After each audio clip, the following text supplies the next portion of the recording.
Salut tout le monde, ici Rémi.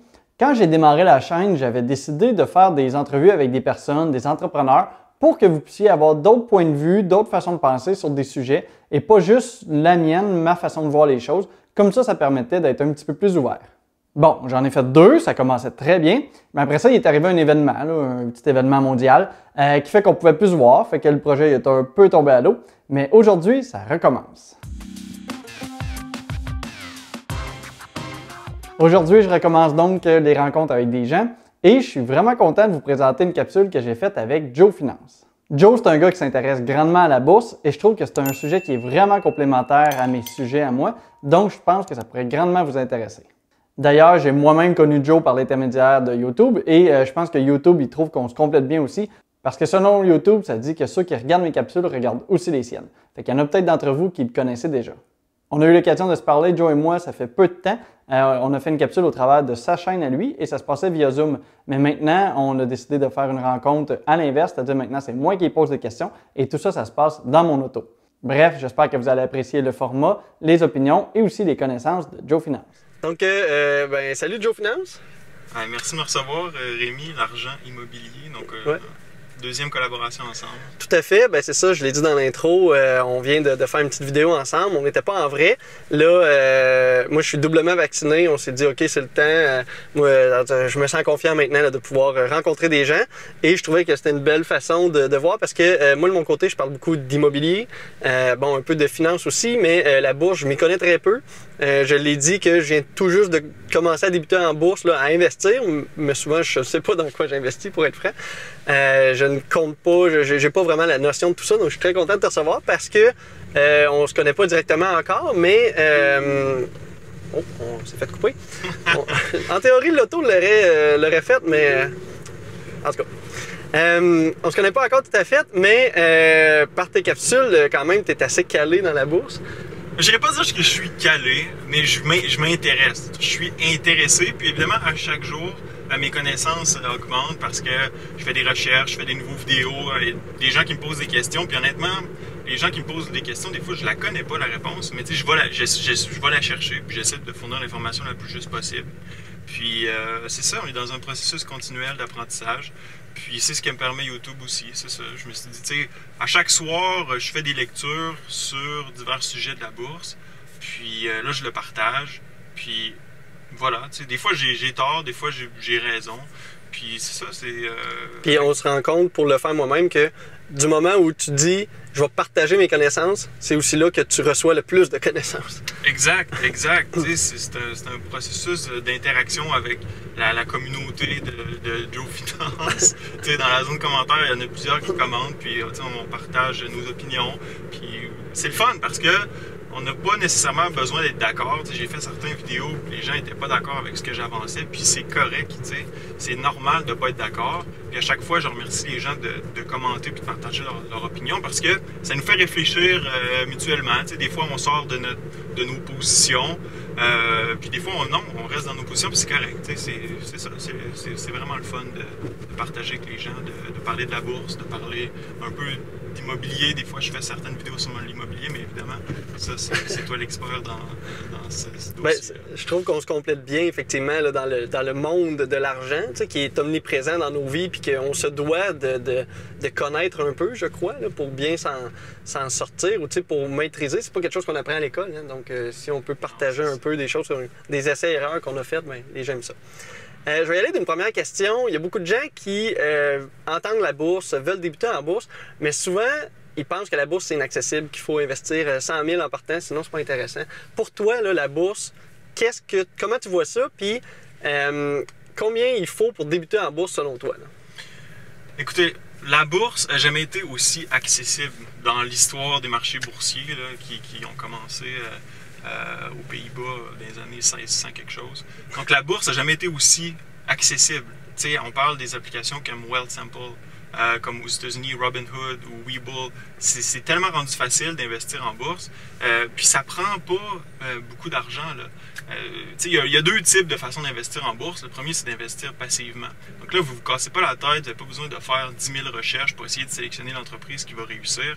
C'est vraiment de le faire passivement, d'investir dans des fonds indiciels, S&P 500 ou le TSX ou des fonds mondiaux, des fonds obligataires. Puis là, c'est de le faire de façon constante. C'est-à-dire que à chaque mois ou à chaque fois que vous avez votre paye, vous achetez le fonds indiciel, puis vous faites ça pendant le reste de votre vie. Parce que souvent, les gens disent « OK, pour investir, ça me prend beaucoup d'argent. » Non, je viens de le dire, de façon passive, de façon constante, vous investissez. Mais aussi, investir en bourse, c'est pas d'aller au casino là, puis d'espérer devenir millionnaire du jour au lendemain. C'est un marathon. C'est pas un sprint. Il faut voir ça comme un marathon qui va se faire sur plusieurs années. Mais au final, vous allez améliorer votre qualité de vie parce que vous allez avoir les moyens financiers de peut-être prendre votre retraite plus tôt, ou peut-être vous gâter un peu plus lorsque vous allez prendre votre retraite. Si vous comptez, si vous espérez que le supplément de revenu garanti, la SV puis la régie des rentes là, va vous permettre de vivre bien votre retraite. Puis de voyager. Puis... Oubliez ça, là, vous allez en arracher. Il faut pas penser que en se laissant, comment je dirais bien ça, sous le bras de l'État, vous allez pouvoir avoir la vie dont vous rêvez. Il faut prendre en main nos finances. Il faut prendre en main nos finances. Puis comme tu l'as dit, à l'école, on n'en parle pas beaucoup. Puis en même temps, je veux dire, qu'est-ce que tu veux qu'on fasse? On ne peut pas changer les programmes qui sont à l'école. Donc c'est la responsabilité des individus de s'intéresser à ça, puis de prendre action, puis de commencer avec 5 $, 10 $, 50 $, peu importe, que vous travaillez au salaire minimum ou vous fassiez 100 000 par année. Allez-y, commencez. Faites-le sur Wealthsimple, ça coûte rien, les transactions sont gratuites. Puis, tu as parlé de mettre ça, mettons, dans un fonds indiciel ou un FNB. Toi, tu conseilles peut-être plus, mettons, des FNB que des actions directement? Ouais, moi, je conseille rien. Je ne suis pas planificateur, non, mais je comprends. Mais je veux juste le dire. Je ne suis pas planificateur financier, je ne suis pas économiste, je suis rien. Je suis juste un Joe qui s'intéresse à la bourse puis je partage mes opinions. Mais oui, battre le marché, c'est quand même que vous irez sur Reddit ou sur Facebook ou sur whatever, n'importe quel médias sociaux que vous utilisez. Oui, il y en a qui vont battre le marché, mais c'est prouvé que c'est difficile de le battre de façon constante, de façon continue. Pour l'instant, moi ça va bien, j'ai réussi à le battre à chaque année, mais le jour où ça ne fonctionnera plus, je vais me poser la question, là, je fais ça pour rien. Là, donc oui, les fonds indiciels, écoutez, vous allez avoir le rendement du marché. Si le S&P 500 qui fait en moyenne, là, de façon historique, environ 8 % par année, là, vous allez avoir 8 % dans vos rendements. Puis, vous allez. L'important aussi, c'est de vérifier les frais que vous payez. Donc, il faut avoir les frais les plus bas possibles. J'ai fait plusieurs vidéos sur le sujet, là, mais c'est puis poser la question si vous faites affaire avec un conseiller financier, combien vous me chargez pour le service que vous me donnez. Je ne suis pas en train de dire que c'est mal de faire affaire avec un conseiller financier, mais peut-être qu'il y a moyen d'avoir le même rendement, puis en sauvant de l'argent. Donc, mon message, c'est de s'intéresser-vous à vos finances personnelles, puis c'est ça, prenez-les en main. Vous pouvez le faire de façon passive, comme je l'ai dit, de façon active. De façon active, ça demande un peu plus de travail.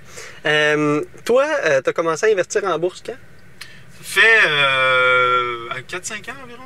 Puis, tu te considères-tu passif, actif au milieu des deux? Non, moi, c'est actif, là, carrément. Là. Moi, je sélectionne des entreprises, puis je fais des analyses, puis j'essaie de voir comment l'entreprise va performer dans le temps pour m'assurer un rendement qui va être supérieur à celui du marché. Moi, je le fais parce que j'aime ça, faire ça. Moi, je ne considère pas que c'est du travail. Moi, je m'amuse. Le soir, les gens écoutent du Netflix. Moi, je lis des résultats financiers d'entreprise, puis j'écoute des conference calls. Moi, c'est ça que j'aime faire. Fait que je me dis, OK, je vais investir. Puis pour l'instant, depuis que j'ai commencé, mais ça va bien. J'ai des bons rendements, donc je continue. Mais c'est ça, j'hésiterai pas à questionner ma stratégie si jamais ça fonctionne. Puis dans mes questions, j'ai une question, justement, où prends-tu tes informations? Tu sais, parce que être actif, c'est réussir à trouver les informations, trouver les bonnes informations, puis réussir à en faire une bonne analyse. Donc, où tu prends tes informations? Puis en sous-question, c'est quand on voit qu'une action, une entreprise, une action, quoi que ce soit, il est rendu, mettons, dans le journal La Presse en disant il s'est rendu là. Est-ce que tu as l'impression que l'investisseur moyen il a déjà manqué le bateau de toute façon? La plupart du temps, oui. Puis souvent, quand les entreprises font la première page des journaux, mais c'est souvent des entreprises qui sont spéculatives, qui ont connu une phase de croissance exponentielle. Puis là, il est peut-être trop tard. Puis on l'a vu là, récemment, au mois de janvier, c'était la folie furieuse avec GameStop. Récemment aussi avec AMC. C'est parce que là, quand c'est rendu que ça fait la page du journal, c'est un peu trop tard. Ouais, c'est ça, il est trop tard pour l'investisseur moyen. C'est quoi pour toi, peut-être le meilleur conseil pour quelqu'un qui veut débuter en bourse? Donc, je connais absolument rien, je veux débuter. Est-ce que c'est d'apprendre? Est-ce que c'est de commencer avec des petits montants? Est-ce que c'est d'y aller avec ce qu'on voit là, des fois, les choses qu'on peut mettre de l'argent en bourse sans mettre de l'argent, là, des essais? Comment pour toi, tu dirais à quelqu'un de débuter en bourse? C'est d'y aller. C'est comme quand tu vas apprendre à nager. Tu as même beau lire des livres sur comment nager, puis écouter des films sur comment nager. Éventuellement, il faut que tu ailles dans la piscine. Donc, c'est de se mouiller, c'est d'y aller, de commencer à investir. Puis, c'est toujours mieux de commencer à investir quand vous n'avez pas beaucoup d'argent, parce que le risque il est plus faible. Si vous perdez 1000$, vous ne serez pas dans la rue. En tout cas, la plupart des gens ne seront pas dans la rue. Mais si vous commencez à investir, vous avez accumulé un bon capital. Mettons comme toi, là, je ne veux pas te prendre comme exemple, mais si disons tu commences à investir, puis là, tu as 150 000, 200, 300 000, puis là, tu y vas, puis tu prends des mauvaises décisions, mais la perte est beaucoup plus grande. Là. Donc, c'est vraiment de commencer à investir le plus tôt possible.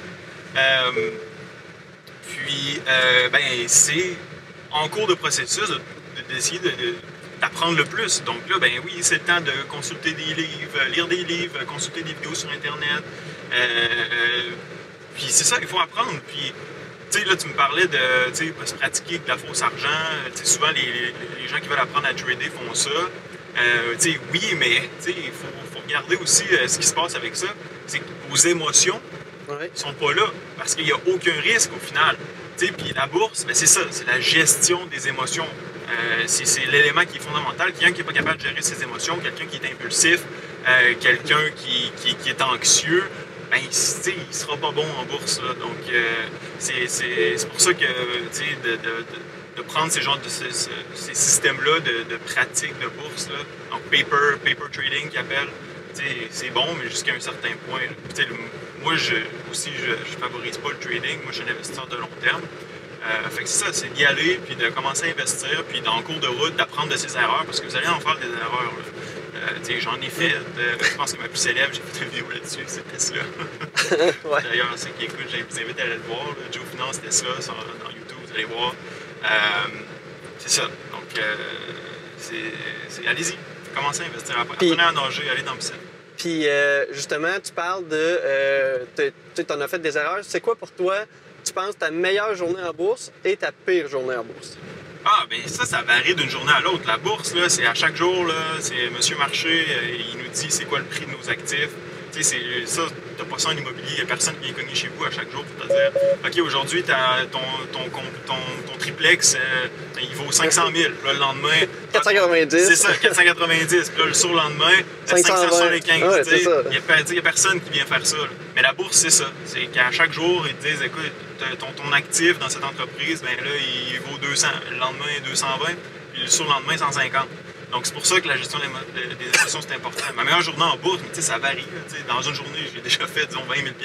Mais dans une autre, j'en ai déjà perdu 10 000 $, 15 000 $. Fait que ça varie extrêmement. Puis, il ne faut pas s'attarder à ça. Faut pas...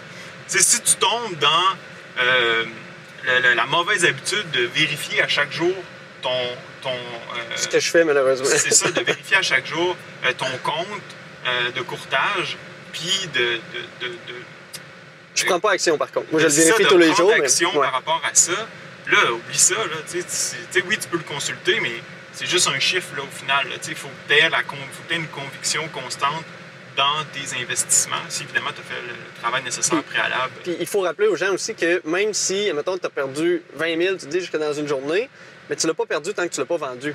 Ouais. C'est une perte qui est pas... C'est pas une perte. Là. Tant que tu l'as pas vendu, tu l'as pas perdu. Non. Tu vas concrétiser ta perte si tu décides de vendre ou tu vas concrétiser ton gain si tu décides de vendre. Mais si tu as fait un gain de 15 000, tu peux pas te dire que tu as fait un gain de 15 000 tant qu'il n'est pas vendu. Parce que le jour où tu vas vouloir le vendre le lendemain, ça se peut que tu sois revenu à zéro. Mais l'envers de la médaille aussi, c'est pas de cette citation-là, mais de cette façon de penser-là, c'est de ne pas avoir peur non plus de vendre nos investissements qui sont perdants. Parce que des fois, on se dit ça, on dit, écoute, okay, je suis en baisse de 25, 30, 35, 40, 50 %.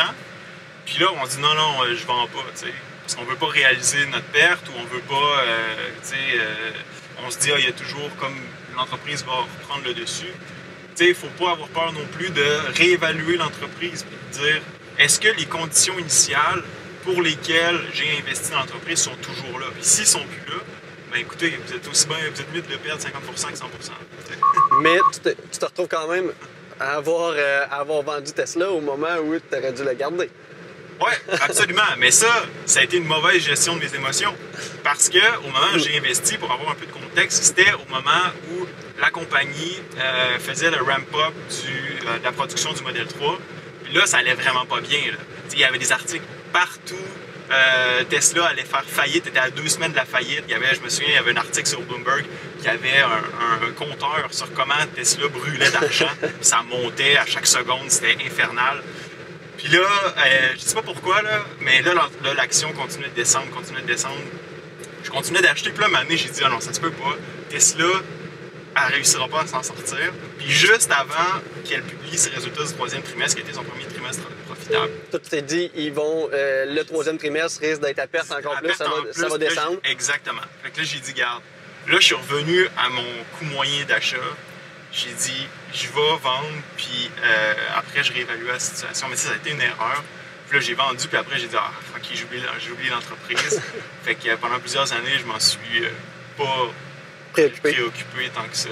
Puis là, récemment, je viens de réentrer dans l'entreprise. Certains vont dire, il est bien trop tard. Moi, je pense pas. Selon mes analyses, je pense qu'il n'est pas trop tard. Il y a encore beaucoup de potentiel de croissance dans l'entreprise. Et ça, je suis d'accord avec toi. Puis, c'est ça. Donc, il ne faut pas avoir peur non plus d'assumer ses erreurs, puis d'en tirer des apprentissages, parce que c'est pas la seule erreur que j'ai faite, c'est celle que j'ai présentée à tout le monde, parce que c'est un bon, je pense qu'il y a un bon apprentissage à faire là-dedans. C'est quand tu fais une analyse initiale, c'est de mettre tes émotions de côté, puis avoir la conviction de continuer là-dessus, de préserver ton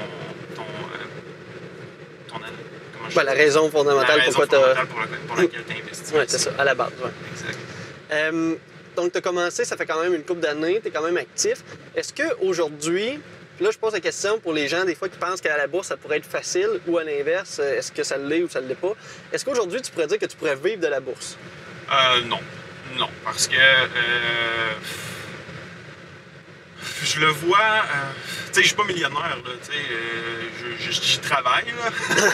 J'y travaille, c'est un de mes objectifs, mais tu sais, oui, tu sais, si je m'en vais je m'en vais habiter dans une petite cabane, puis tu sais, je vis genre avec mes moyens de base, c'est sûr que oui, je pourrais vivre de ça, tu sais, si je m'en vais déménager dans un pays, genre, je vais déménager au Mexique, là, tu sais, oui, je pourrais vivre. Il y avait un article ce matin dans le train de vie. Ouais, je l'ai vu, c'est ça. Exact. Tu sais, je m'en vais au Costa Rica ou je m'en vais au Mexique, là, tu sais, oui, là, tu sais, je pourrais vivre probablement pour le reste de mes jours en faisant ça.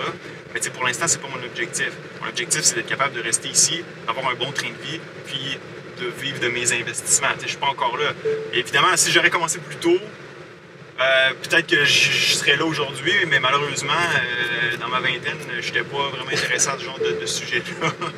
Fait que j'invite tous les jeunes qui peuvent nous écouter de peut-être penser, au lieu d'aller sortir d'un bord, d'aller lire des résultats financiers d'entreprise. Parce que plus tôt qu'on commence, il va y avoir l'effet boule de neige, les intérêts composés. Et les intérêts composés, non seulement sur tes investissements en termes d'argent, mais sur les connaissances aussi que tu vas accumuler, sur la façon dont tu vas investir. Donc, on va tous faire des erreurs quand on débute, aussi bien les faire dans notre début vingtaine, si on est capable, puis de s'améliorer que de commencer à 40 ans. Si tu as 40 ans, commence aujourd'hui. C'est mieux tard que jamais. Mais c'est ça. Si tu es capable, il y a pas... À 18 ans, tu peux ouvrir un compte de courtage, aussi bien commencer au moment où tu peux commencer. C'est ça. Puis comme je l'ai mentionné précédemment, tu peux commencer avec des petits montants, puis quand même, tu vas accumuler des connaissances. Puis ton montant, dans plusieurs années, ton 100$, 200$, 1000$, ben, il va avoir l'intérêt composé, puis il va grandir, il va grandir, il va grandir. Puis dans 30 ans, dans 40 ans, quand tu vas regarder ton compte, ben écoute, tu vas avoir un bon fond. Là. Fait que c'est important, oui, de commencer jeune. Puis si vous êtes dans trentaine, dans quarantaine, cinquantaine, il n'y a pas d'âge pour commencer. Là. Vous êtes aussi bien de le faire maintenant que de jamais le faire. C'est important de s'intéresser à ses finances, puis oui, d'investir en bourse. Moi, c'est ce que je prêche. Puis, tu sais, il y a une façon en bourse, mettons, en immobilier, moi, j'ai des immeubles. J'ai un cash flow sur mes immeubles à tous les mois qui est positif. Donc, le locataire me paie un loyer, je repaie les dépenses relatives à l'immeuble et je garde la différence. Donc, moi, à 31 ans, aujourd'hui, j'ai 77 portes. Mes portes sont rentables, c'est-à-dire qu'à tous les mois, sur chaque porte, mettons, on va dire qu'il me reste, même s'il me reste 20$, 50$ par porte, ben fois 77, je vous laisse faire le calcul, il reste un certain montant à la fin que je peux utiliser pour vivre. On va dire ça comme ça. En bourse, qu'est-ce que tu penses des dividendes? Et qu'est-ce qu'on fait pour réussir à vivre la bourse si c'est pas au travers des dividendes? Parce que ton capital, il est là. Si tu dis, je vais sortir ça, ben tu feras plus d'intérêt, tu feras plus de rendement. Donc, comment on réussit à jongler avec tout ça? Oui, c'est parce qu'à un certain moment, tu viens avec tes investissements boursiers, viennent à un montant super élevé qui vont te permettre, justement, si tu fais des retraits, de quand même avoir une croissance qui va dépasser les retraits que tu fais. Puis la règle, c'est la règle du 4 ou la règle du 3 C'est-à-dire que si, disons, tu as, mettons, 1 million dans ton compte de courtage, tu fais un retrait de 3 qui équivaut à 30 000, ben avec les rendements boursiers qui sont de 8 moins l'inflation, donc tu fais ton retrait moins 3, tu es rendu à 5 moins l'inflation, disons, à 2 mais ton portefeuille va quand même croître de 3 par année. Donc là, les intérêts continuent de s'accumuler. Puis il y a eu des recherches qui ont été faites que quelqu'un qui fait des retraits de 3 sur son compte de courtage, sur ses rendements en bourse, il va être capable de vivre là, toute sa retraite, là, 35 ans, sans aucun problème. Quand tu commences à avoir un certain montant. Oui, quand tu commences à avoir un certain montant. Puis là, si disons, tu te dis, OK, moi j'aimerais ça vivre avec, mettons, je sais pas moi, 30 000 par année, ben là, tu fais x25, ça te donne le montant que tu as besoin pour pouvoir vivre avec ce montant-là, dans le fond. OK. C'est ça. Fait que ça, c'est la façon si tu as un capital, donc tu peux réussir à t'en sortir. Donc, au début de ta vie d'investisseur, tu es mieux d'investir. Et dans le fond, ton rendement, tu n'y toucheras pas tout de suite. Donc, tu vas continuer à accumuler un capital. Donc, tu peux pas compter là-dessus pour en vivre demain matin, mettons. Ben non, c'est sûr. Puis, tu sais, l'investissement dans les dividendes, c'est une belle façon d'avoir un revenu aussi. C'était des entreprises comme les banques canadiennes qui ont un dividende, là, ça a baissé, là, mais au creux de la pandémie, tu avais des rendements de 5 de dividendes, 5,5 Là, ça commençait à être intéressant. Là, ça a baissé, on est revenu autour de 3-4 Okay. Mais tu sais, l'investissement dividende, à mon âge, je vois pas l'intérêt parce que les entreprises qui versent des dividendes, la plupart du temps, c'est des entreprises qui la croissance est arrêtée. Là, l'entreprise continue à vendre ses services, puis il n'y a pratiquement pas de croissance, un peu comme les banques. Donc, moi, à mon âge, ce que je cherche, c'est de la croissance. Je veux les entreprises qui dans la courbe de S de croissance qui sont au début. Là. Puis que là, ce que ça va faire, c'est que mon capital que je vais investir, il va croître, je sais pas moi, 2, 3, 4, 5, 6, 10 fois peut-être. Donc, c'est le genre d'entreprise que je recherche. Oui, j'ai des entreprises à dividendes dans mon portefeuille parce qu'évidemment, je veux un peu stabiliser. Je veux pas. Parce que les entreprises croissantes, c'est plus risqué. Quand il y a des mouvements en bourse, souvent, c'est celles-ci qui sont les plus impactées. Mais c'est ça. Moi, je ne vais pas introduire une stratégie de dividende dans mon portefeuille à mon âge. Non, vraiment pas. Là.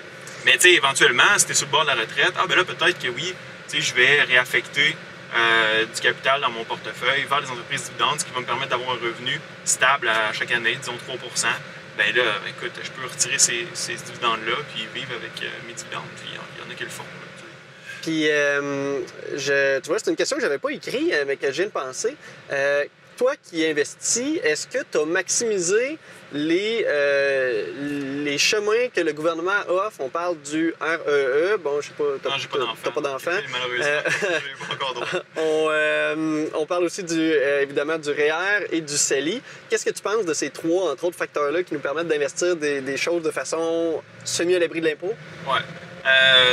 Le CELI, là, c'est un cadeau du ciel, il faut se le dire. Merci aux politiciens qui ont eu cette idée-là d'introduire le CELI, parce que ça permet d'investir à l'abri de l'impôt. C'est essentiellement un paradis fiscal légal. Tous les gains que vous avez dans votre CELI, ils ne seront jamais imposables. Vous pouvez retirer aussi les montants. C'est ça, vous pouvez retirer les montants, puis il n'y a pas d'impôt qui est chargé là-dessus. Donc, si, disons, vous investissez, là, c'est ça, évidemment, il faut vérifier les cotisations, mais disons, vous investissez 50 000 dans votre CELI, l'entreprise fait 10X, et là, votre 50 000 est rendu à 500 000. Donc là, vous avez 500 000 dans votre CELI qui est non imposable. Tu sais, c'est magique. Puis souvent, en fait, dans la population en général, il y a une incompréhension par rapport à ce que c'est le CELI. Tu sais, compte d'épargne libre d'impôt. Mais c'est pas un compte d'épargne, c'est un compte d'investissement. Donc, il y a plusieurs types d'actifs qu'on peut mettre dans un CELI, mais tu sais, les actions, les obligations, on peut mettre ça dans un CELI, puis on peut avoir des rendements en bourse sans que ceux-ci soient imposables. Évidemment, il y a un plafond de contribution à chaque année depuis son introduction. Il me semble que c'était en 2009. Donc, c'est autour de 5 à 6 000 $. Il y a une année ou deux que ça a été 10 000. Donc, je vous invite à aller vérifier sur le site de l'Agence du revenu du Canada. Mais grosso modo, je pense qu'on est autour de 75 000 de contribution maximum. Donc, quelqu'un qui aurait eu 18 ans en 2009, aujourd'hui, pourrait mettre comme 75 000 dans son CELI. Par contre, si vous avez des pertes dans votre CELI, là, vous perdez vos contributions. Puis non seulement ça, vous ne pouvez pas déduire vos pertes de vos revenus. Hein? Donc, si vous avez des pertes en bourse, vous vendez à perte, bien là, vous avez une perte en capital. Cette perte en capital-là peut être mise sur votre rapport d'impôt. Donc, là, dans le cas du CELI, on ne peut pas faire ça. Donc, c'est important de bien gérer votre compte, là, parce que si vous investissez dans l'entreprise, puis là, vous perdez vos contributions, mais là, vous ne pourrez pas remettre le 75 000. Vous allez être limité à... Puis on ne le retrouve pas, c'est ça, on ne le retrouve pas. 5 à 6 000 l'année suivante. Okay. Mais c'est magique, le CELI. Puis moi, j'ai investi dans le CELI. Puis là, quand mon CELI, mes contributions dans le CELI, ils ont été quasiment maximisées. Il ne me reste pas grand lousse. Mais, tu sais, maintenant, justement, avant d'acheter mon immeuble, mon premier investissement immobilier, évidemment, je passais à la banque. Puis là, quand il a vu mon CELI, il m'a regardé, puis la mâchoire il a tombé parce que oui, mon CELI, il est vraiment gros. Puis quand tu prends en main tes finances, il y a peu de gens, malheureusement, dans la société qui vont réussir justement à s'accumuler un capital, de prendre en main leurs finances. Fait que quand tu arrives au devant d'une banque avec un certain capital, une certaine façon que tu sais gérer ça, tu connais les rouages de l'argent, ça peut faciliter pour bien des choses. Oui, c'est sûr. Puis tu sais, si disons vous allez maximiser votre CELI, ben les REER, c'est bon aussi, tout dépendant du salaire que vous gagnez. Évidemment, c'est un outil fiscal qui favorise ceux qui ont des gros salaires parce qu'ils peuvent diminuer leur revenu imposable. Mais tu sais, moi, je vais bientôt passer au REER, c'est certain. Puis le REER, bien, encore une fois, c'est une boîte. Là. Comme le CELI, c'est une boîte, vous décidez ce que vous mettez à l'intérieur. Tu sais, souvent, on dit on prend des REER, là, on s'en va au conseiller, que ce soit Desjardins ou votre banque, peu importe. Puis là, ben, lui, il fait un peu ce qu'il veut avec ça. Il vous met comme un truc par rapport de 50 % d'obligations. Non, vous pouvez prendre... Avec peu de rendement puis des frais dessus. T'sais. Exact. Donc, prendre un REER, vous pouvez le faire vous-même. Vous pouvez, dans votre compte Disnat, ou même dans Wealthsimple, vous ouvrez un REER puis vous investissez dans votre REER. Et puis là, ben, les investissements que vous faites vont être déductibles d'impôt. Donc, c'est parce que ça réduit votre revenu. Puis là, ben, avec le retour d'impôt que vous avez, vous pouvez le réinvestir aussi. Donc, là, mais il ne faut pas oublier que, par contre, le REER, ce n'est pas le REER, c'est souvent un peu peut-être surestimé parce que ce n'est pas un allègement de l'impôt, c'est juste un retard de l'impôt. C'est ça, c'est un report d'impôt. C'est ça, c'est un report d'impôt. Fait qu'il va falloir penser que ce que tu ne payes pas aujourd'hui en impôt, tu vas le repayer à ta sortie. Et l'idée derrière, c'est que la plupart des gens vont voir leur salaire diminuer à la retraite. Donc, en théorie, tu paierais moins d'impôts à la retraite. Dans des situations comme moi, ce que je me vois dans l'avenir, c'est qu'en ce moment, je ne suis pas encore imposé au maximum du taux d'imposition. Par contre, mes revenus augmentent à chaque année et avec mes immeubles, mes revenus continuent d'augmenter et même à la retraite, si j'ai encore mes immeubles, ça va être encore beaucoup plus haut. Donc, les REER, pour moi, si j'investis maintenant dans un REER, ben, mon retour d'impôt, je vais peut-être payer moins d'impôts. Je vais payer plus d'impôts plus tard. Fait que c'est toujours des choses à vérifier. Exact. Quand même. Ouais, puis tu sais, je le dis tout le temps, n'hésitez pas à faire affaire avec des conseillers financiers, c'est eux les experts. C'est pas, moi, je suis Joe Finance, je suis pas un expert, je connais pas votre situation personnelle. Donc, c'est à vous de l'évaluer avec ceux qui sont accrédités par nos gouvernements. Mais oui, tu as tout à fait raison avec le REER. Là. Mais tu sais, disons, OK, j'ai investi dans mon REER parce que mon CELI est plein. Puis je prends ma retraite à, mettons, 40 ans. Tu sais, mon REER, c'est moi qui décide comment je retire. Si je retire 30 000 par année, j'en paierai pas d'impôts. C'est vrai. Puis là, je sais qu'il y en a qui peuvent m'écouter et peuvent dire, voyons, c'est quoi, tu veux pas payer d'impôts? Ben, écoute, c'est comme tout le monde. Là, je veux dire, la plus grosse dépense qu'on a dans notre vie, c'est l'impôt. La plus grosse dépense qu'on a, c'est l'impôt. C'est ça votre plus grosse dépense. Ouais. Donc, évidemment, je cherche à réduire mes dépenses. Puis l'impôt, ben, c'est la première que je cherche à réduire. Je vais y aller avec une question qui est aussi dans un budget. Quelqu'un qui veut commencer à investir aujourd'hui, mais qui n'a pas d'argent à la fin du mois pour réussir à investir, quel conseil tu pourrais lui donner pour se trouver de l'argent pour commencer à en mettre en bourse? Il y a toujours moyen de trouver de l'argent. De l'argent, il y en a. Il n'y en a jamais eu autant dans le monde.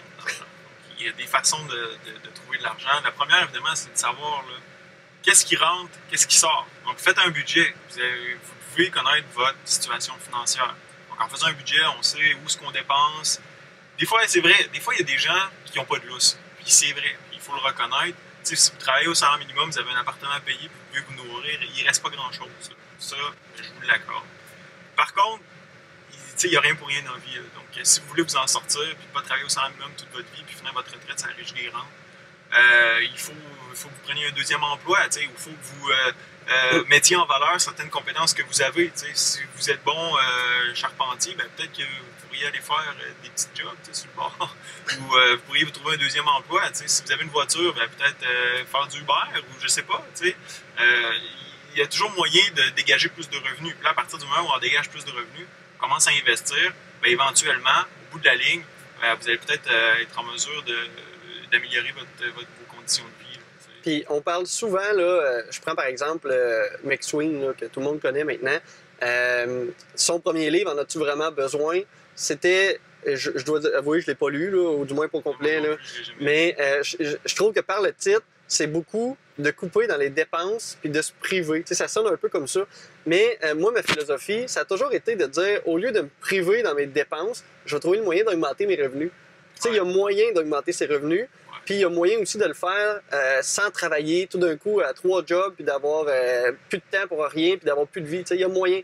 Fait que, évidemment, ça se fait pas du jour au lendemain. Ça va prendre des efforts. Ça va prendre beaucoup d'efforts au travers du temps, parce que souvent, ce type d'investissement-là en soi puis de finances, c'est peu rentable au début dans tous les sens du terme, puis ensuite, ça continue à grossir. T'sais. Oui, sauf que c'est plus facile de couper dans les dépenses que d'augmenter ses revenus, ça, il faut le reconnaître. Oui, c'est vrai. C'est vrai. Ça demande moins d'efforts aussi. T'sais. Mais encore une fois, ça dépend de votre situation financière. Quelqu'un qui gagne, mettons, 50 ou 60 000, oui, c'est possible de couper dans les dépenses. Là. Puis, faites-le votre budget, puis vous allez voir que c'est possible. Peut-être que votre voiture est trop grosse, peut-être que vous allez au restaurant à chaque semaine, peut-être que vous consommez 2 bouteilles de vin par semaine. Puis là, ça paraît insignifiant, ces petites dépenses-là, mais au bout de la ligne, c'est ça qui va vous permettre de passer à la prochaine étape au lieu d'être salarié, puis rester salarié toute votre vie, puis de travailler pendant 35 ans, puis attendre votre retraite, puis à chaque jour faire un X sur votre calendrier. Ouais. Donc, c'est ça. Si vous voulez réussir dans la vie, là, je parle, mais en même temps, moi, je suis pas au stade où je considère que j'ai réussi. Là, je suis à l'aise, là, je vais l'admettre. Je suis à l'aise dans le sens où, s'il arrive une dépense imprévue, je suis pas dans la rue, là, je vais être capable de la payer. Puis, si, disons, vendredi soir, j'en veux des sushis, puis ça me coûte 60$, mais c'est pas un problème. Mais, si vous voulez arriver là, ben c'est ça, il faut faire des efforts. Mais le premier, c'est d'avoir la volonté de le faire. Donc, si vous n'avez pas de volonté, vous n'arriverez à rien. Donc, il faut avoir la volonté de vouloir améliorer notre situation. Le deuxième, ben, c'est de travailler. Il faut mettre des efforts. Il n'y a rien pour rien dans la vie. Si vous ne travaillez pas, vous n'allez rien avoir. Puis, le troisième, ben, c'est d'être persistant. C'est-à-dire que quand vous allez commencer à travailler, vous allez voir, au début, ça va bien aller, mais vous allez avoir, il va y avoir des bosses en cours de route, puis des fois, vous allez être découragé. Vous allez dire, voyons, ça ne marche pas, j'avance pas. Puis, des fois, il faut reculer, puis regarder où on était 1 an avant. Regarder où on était 6 mois, 1 an, 2 ans avant, puis dire, waouh, la progression est vraiment intense. Puis des fois, je le vis ça. Je me dis, voyons, ça va jamais aussi vite qu'on voudrait que ça aille. Moi, je dis, voyons, ça avance pas mes affaires. Là, je prends 2 minutes, je rouvre mes fichiers Excel. Puis là, je regarde, je fais comme, ouais, ok, la croissance est là, donc je m'inquiète pour rien. Puis, il faut juste que je continue, puis que je me décourage pas. Puis c'est ça la persistance. C'est que des fois, il y en a qui ont la volonté, il y en a qui travaillent, mais dès que ça devient difficile, ils lâchent. Mais non, il faut continuer. C'est comme si ma chaîne YouTube, je veux dire, j'ai commencé, j'avais 8 vues. Là. Puis, les 8 vues, il y en avait une qui c'était la mienne, puis les 7 autres, c'était genre ma famille, puis, ma blonde. Là. Ouais.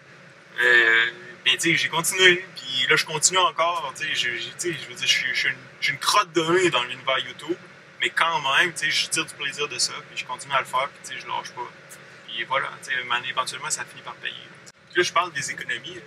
Mais les épargnants, c'est des perdants. Hein. Donc, juste d'économiser, vous avez beau économiser, vous avez le gouvernement qui travaille contre vous, qui crée l'inflation, qui dévalorise votre pouvoir d'achat année après année. Donc, il faut investir, parce que sinon, vous n'arriverez à rien non plus. Si tu gardes ça dans un bas de laine en dessous de ton oreiller, ça ne donnera rien de plus au bout de la ligne. C'est la pire chose à faire. Là, puis, ça me fait penser à mon grand-père. C'était cette mentalité-là avant. Tu économisais, puis là, tu mettais ça dans le dessous de ton matelas. Puis, oui, t'avais un coussin, mais au final, ton coussin, 15-20 ans plus tard, il ne vaut plus grand-chose en termes de pouvoir d'achat. Effectivement. J'ai déjà fait une capsule sur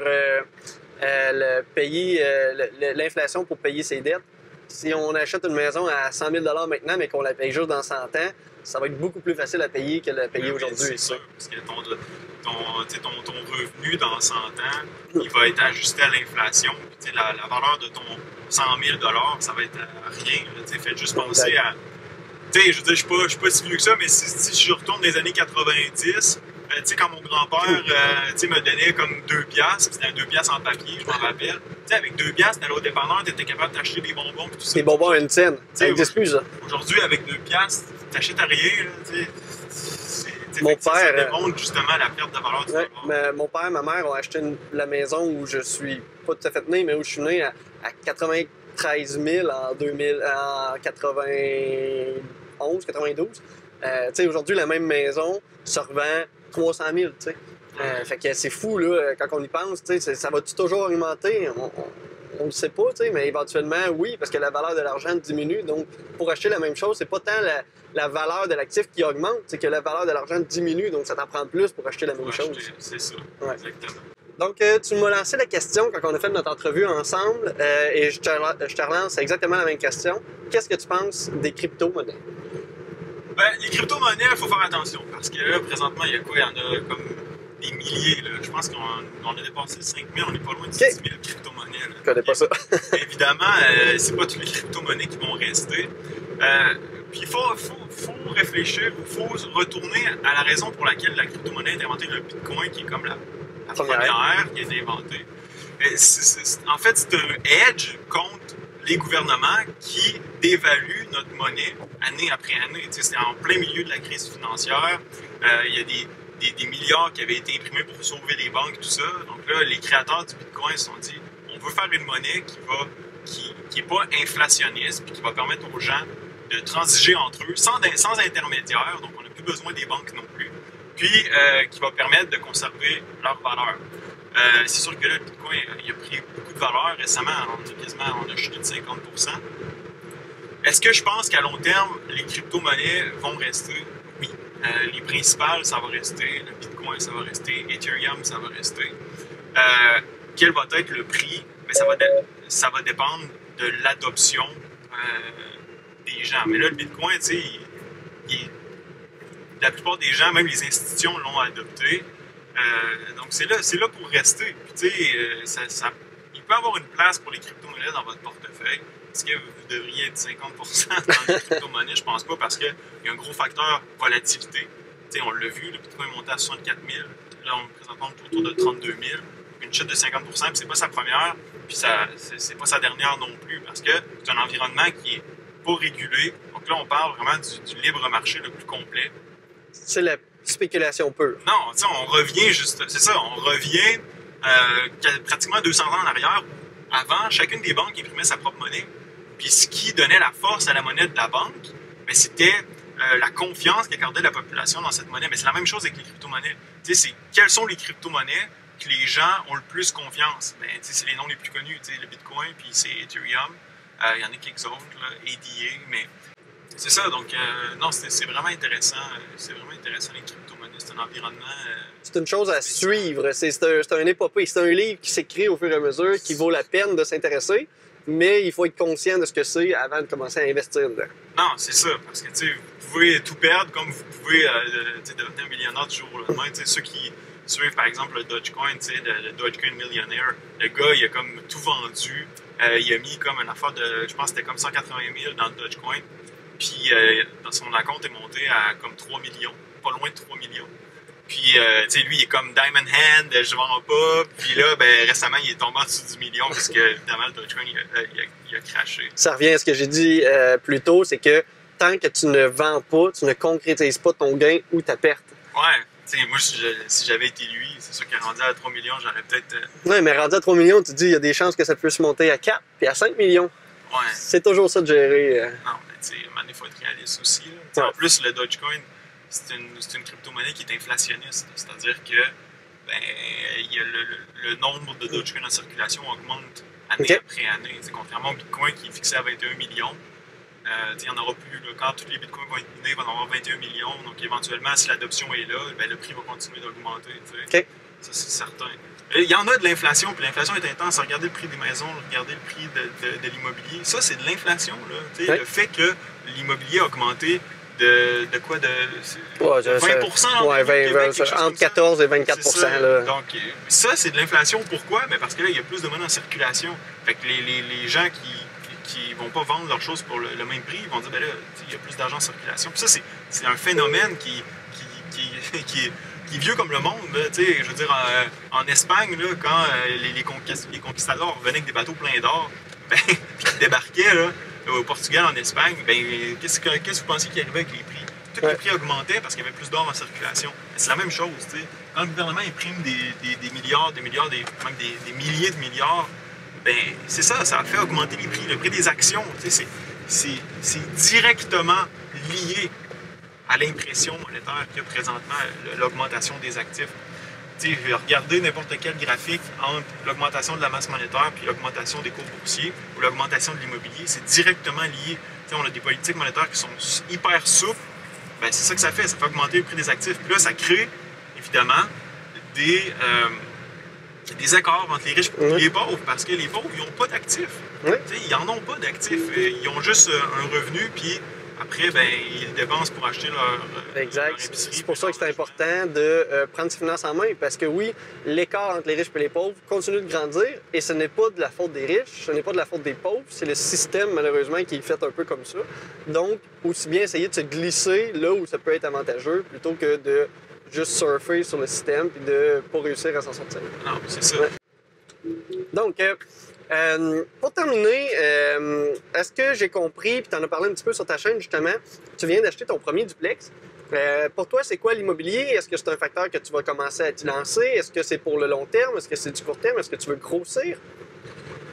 L'immobilier, ça a été une façon de diversifier mes investissements. J'étais 100% en bourse. Là, à un certain moment, je me suis dit, ce serait peut-être bon d'avoir une base solide sur mon portefeuille d'investissement. Puis non seulement ça, mais c'est un concours de circonstances un peu. Parce que quand est arrivée la pandémie, les taux d'intérêt sont allés au plancher. Puis là, j'ai dit, c'est une opportunité à saisir. Fait que là, j'ai commencé à regarder en ligne pour acheter quelque chose. Et j'ai trouvé, ça n'a pas été long. Puis je l'ai acheté juste avant là, que les prix commencent à s'envoler. Donc j'ai été... il y a un peu de chance là-dedans, il faut l'avouer, mais c'est aussi... J'avais la volonté... Ça faisait quand même plusieurs mois que j'avais la volonté d'investir en immobilier.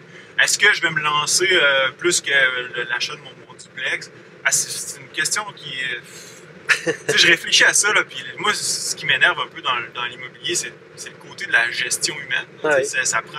Je l'ai dit souvent, là, gérer un immeuble, c'est facile. Gérer les humains en immobilier, c'est le côté plate et chiant à faire. Puis surtout, je veux dire, au Québec, au niveau des législations, c'est pas vraiment à l'avantage des propriétaires. C'est pas une relation qui est faite sur la base volontaire. C'est vraiment c'est régi de A à Z. Puis, tant qu'à moi, c'est les locataires qui sont gagnants là-dedans. Tant mieux pour eux. Mais au niveau des propriétaires, ce que ça fait, c'est que moi, j'ai pas le goût d'offrir ce service-là plus que le bâtiment dans lequel j'habite présentement. Puis j'ai acheté un duplex parce que je voulais un investissement. Je voulais pas avoir une maison. Une maison, tant qu'à moi, c'est une dette. C'est pas un investissement. Là, au moins, j'ai un cash flow qui me permet de payer une partie de l'hypothèque. Éventuellement, si je veux déménager de là, ben, regarde, je vais louer l'appartement dans lequel j'habite. Puis là, ben, la bâtisse va se payer tout seul. Puis les gouvernements travaillent en notre faveur avec leur politique monétaire souple qui risque de continuer parce qu'ils ne seront pas capables de sortir du trou avec ça. Ce qui fait que le prix de ma bâtisse continue d'augmenter. Puis éventuellement, ben, je vais refinancer, puis je vais voir ce que je vais faire avec l'argent que je suis capable de dégager. Est-ce que je vais réinvestir en immobilier? Peut-être pas. Peut-être que je vais prendre l'argent, je vais l'investir en bourse. Ça va être une décision que je vais prendre dans quelques mois, quelques années, on verra bien. Pareil. Joe, je suis bien content de t'avoir eu aujourd'hui. Écoute, ton point de vue sur tes choses, on se ressemble sur beaucoup de points, puis on a des connaissances complémentaires, je trouve. Donc, je trouve ça très le fun de parler avec toi. J'espère que les gens ont apprécié aussi. Où on peut te retrouver d'ailleurs? Ça fait un plaisir de participer à ça. Puis je vous invite à aller voir ma chaîne Joe Finance sur YouTube, donc JOS Finance. Sur YouTube, je publie des vidéos à chaque semaine. On parle de la bourse, on parle un peu d'immobilier, crypto-monnaie aussi. Donc ça va être un plaisir de vous lire si vous commentez. Puis voilà, merci de l'invitation. Excellent. Ben écoute, à la prochaine. Voilà, merci Joe pour cette rencontre. Moi-même, je dois dire que j'ai appris beaucoup de choses. Si jamais vous connaissez d'autres gens qui pourraient être intéressants avec qui je fais des rencontres, eh bien, vous avez juste à les écrire en commentaire. Si tu veux en apprendre plus sur la finance et l'immobilier, tu peux t'abonner à la chaîne pour voir les prochaines vidéos. Il y a aussi un lien en description qui pourrait t'intéresser si tu veux passer à l'action et acheter ton premier immeuble. Comme toujours, si tu apprécies le contenu, tu peux aussi aimer la vidéo pour m'aider avec l'algorithme de YouTube. Merci de ton écoute, bon succès, à la prochaine.